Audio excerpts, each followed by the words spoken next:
अस्सलाम वालेकुम स्टूडेंट्स, उम्मीद है आप सब खैरियत से होंगे। आज हम पढ़ेंगे मुताले इस्लाम की किताब, जिसको इस्लामियात की किताब भी कहा जाता है। मुताले इस्लाम का सबक नंबर 8, खाना काबा।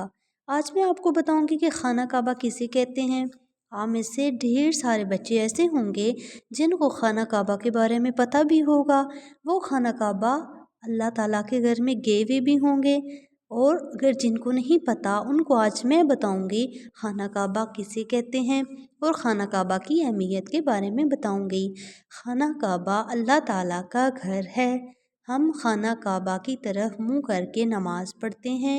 खाना काबा सऊदी अरब के शहर मक्का मुकरमा में वाक़या है। ये सऊदी अरब में वादिये हिजाज में वाक़या है। हज़ारों अफराद 24 घंटे खाना काबा का तवाफ़ करते हैं। आपकी फैमिली में से कुछ लोग ऐसे हैं जो गए हुए होंगे अल्लाह ताला के घर, वहाँ पे उम्रा करेंगे, वहाँ पे हज करने के लिए गए होंगे, तो वहाँ खाना काबा का तवाफ़ करते हैं। दुनिया के आप जानते हैं कि दुनिया की सबसे पहली और पुरानी इमारत कौन सी है? जी हाँ, खाना काबा। खाना काबा दुनिया की सबसे पहली और पुरानी इमारत है। दुनिया क्या आप जानते हैं कि दुनिया में सबसे जो बड़ी मस्जिद है वो मस्जिद कहाँ पे है और उसका नाम क्या है? मैं आपको बताती हूँ। दुनिया की सबसे बड़ी मस्जिद मस्जिदुल हराम है। वो खाना काबा में वाक़या है।